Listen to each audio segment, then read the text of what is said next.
আমি ওকে বলেছিলাম বাড়িতে দুটো থাকবে।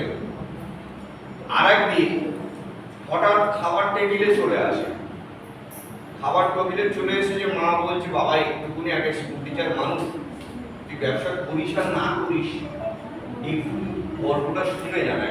ওকে তো গল্প করে আত্মীয়-স্বজন আসে।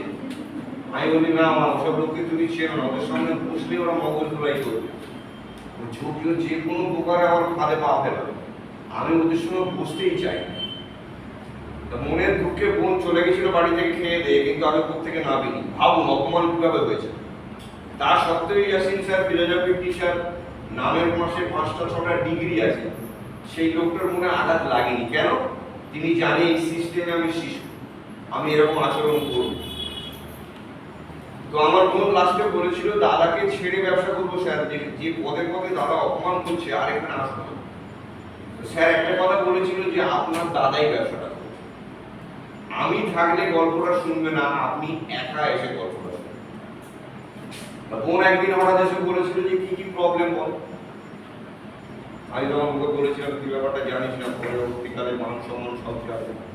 তখন আমাকে একটা বোন বুঝেছিল যে এখানে কি লেনদেন আছে, কারোর কাছ থেকে 10 টাকা নিচ্ছি বা কাউকে দিতে হবে, তা নেই। কিন্তু পরবর্তীকালে হয়তো 6 মাস 1 বছর পরে বলবে 1 লাখ টাকা ইনভেস্ট করো, আর তো 2-5 জন বিয়ান ইনভেস্ট করা, তখন তো অলরেডি ইনভলভ হয়ে যাবে।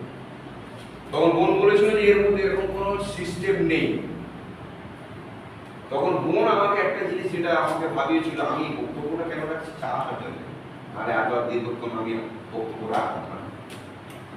তো আমাকে একটা জিনিস যেটা আমাকে সেই সিস্টেমে আনিয়েছিল, সেটা হচ্ছে আমাকে বুঝিয়েছিল যে দাদা, সারা পৃথিবীতে একজন মানুষ ইনকাম করে আর 3-4 জন লোক সেই লোকটার উপর নির্ভর করে প্রত্যেকটা সংসার। যে লোকটা আয় করে ওই লোকটাকে বাড়ি থেকে একটু সরিয়ে দেয়, তাহলে বাড়িটার অবস্থা কি হবে? আমি বলেছিলাম দ্বিতীয় কোনো ইনকামটা যদি না থাকে তাহলে বাড়ির মেয়েদের বাথরুমে কাজে যেতে হবে, তাই তো?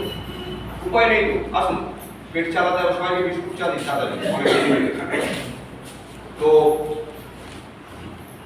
ও আমাকে বললো যে দাদা, এই প্ল্যাটফর্মের স্ট্রংনেস হচ্ছে যে আমরাই ফার্স্ট জেনারেশন, আমাদের আগে কেউ মাল্টিলেভেল করেনি, আমাদের একটু কষ্ট হবে, আমাদের একটু পরিশ্রম করতে হবে। আর মজার ব্যাপার একটা আছে যে আমরা পরিশ্রম করে যেখানে রেখে চলে যাব, আমরা তো সবাই একদিন চলে যাব, তাহলে যেখানে একদিন চলে যাব আমার র্যাঙ্ক, আমার ইনকাম, আমার আইডি আমার বাড়িতে হতে পারে। ব্যাপারটা তীরের মতো মাথায় ঢুকেছিল যে একটা আইপিএস অফিসার, একটা এমবিবিএস ডাক্তার, একটা স্কুল টিচার কখনো বলে যেতে পারবে না যে আমার ছেলেকে আমি আমার মান্থলি রানিং ইনকাম দিয়ে যাব, অ্যাসেট দিয়ে যাব, কিন্তু মান্থলি ইনকাম দিতে পারবে না। কেন? আমি যদি এমবিবিএস ডাক্তার হই, আমার ছেলেকেও 0 থেকে এমবিবিএস ডাক্তারে পড়তে হবে। ডাক্তারের চেয়ারে ডাক্তারের ছেলে বসতে পারবে না, মাস্টারের চেয়ারে মাস্টারের ছেলে বসতে পারবে না। Yes or no? ইয়েস। এখানে একটা ব্যতিক্রম সিস্টেম আছে যে আমি লেখাপড়া জানি আর না জানি, ধনী হই দরিদ্র হই, ছেলে কি মেয়ে, আমি যদি পরিশ্রম করে 10,000, 20,000, 50,000, 1 লাখ, 2 লাখ, 5 লাখ টাকা ইনকাম অবস্থায় চলে যায়,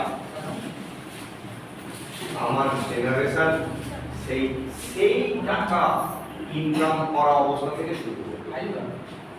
বোঝা যাচ্ছে প্ল্যাটফর্মটা? আমি আপনি চলে যাব, কিন্তু আমাদের ইনকাম চলে যাবে না। হয়তো একটা বাড়ি থেকে মানুষ চলে গেলে তার অভাব দূর করা যাবে না, কিন্তু 3 দিন পরে 4 দিন পরে আবার তারা যে কে সেই হয়ে যাবে। কেন? তাদের অর্থনৈতিক সমস্যা হবে, কারণ ইনকাম তো বন্ধ হয়নি, যা ইনকাম ছিল সেই ইনকামটা আছে, ইনকামটা আরো বাড়বে। কেন? নিচের তলায় নেটওয়ার্ক চালু হয়ে গেছে। এই যে করোনার সেকেন্ড ওয়েভে দেখবেন, যখন দ্বিতীয়বার করোনা এলো, আমাদের সোনারপুরের একজন ভদ্রলোক মারা গেছে, মাসে 5 লাখ টাকা ইনকাম অবস্থা। তার একমাত্র মেয়ে সেকেন্ড ইয়ারে পড়ে। মা বলল যে মা আমি করবো না, তুই কর। শুধু ভাবুন যে একটা সেকেন্ড ইয়ার পড়া মেয়ে মাসে 5 লাখ টাকা ইনকাম করা অবস্থা থেকে লাইফ শুরু করলো। বুঝতে পারছেন? বাবা মরে যাওয়ার 1 বছর পরে 75 লক্ষ টাকা থেকে মাস সিঁড়ি ছিল। ভাবা যায়? আরেকজন ভদ্রলোক আছে বিছানাতে উঠতে পারে।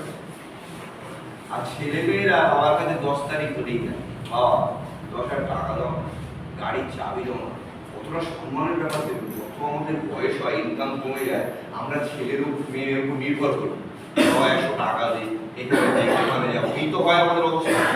আর এখানে মজার ব্যাপার হচ্ছে, যত বয়স বাড়বে আমার ইনকাম বাড়তে থাকবে। আমি যতক্ষণ না মরবো আমার ইনকাম কমবে না, বাড়তেই থাকবে। আমি মরে যাওয়ার পরে আমার আইডিয়া মনে যাবে, অটোমেটিক যাবে, আমাকে দিয়ে যেতে হবে। সিস্টেম সেইভাবে তৈরি করা।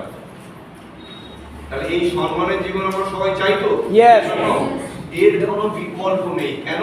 যে দুটো কাজ করি সেই দুটো কাজ করবো, ব্যবহার করবো, আর গল্প করতাম সেই গল্পটা করা যাবে। সবাই ভালো থাকুন, সুস্থ থাকুন। আগামী দিনে 2-3 বছরের মধ্যে আমাদের যেন সবাই লাখ টাকা ইনকাম করতে পারি, সেই আশা রেখে এখানে শেষ করছি। Thank you.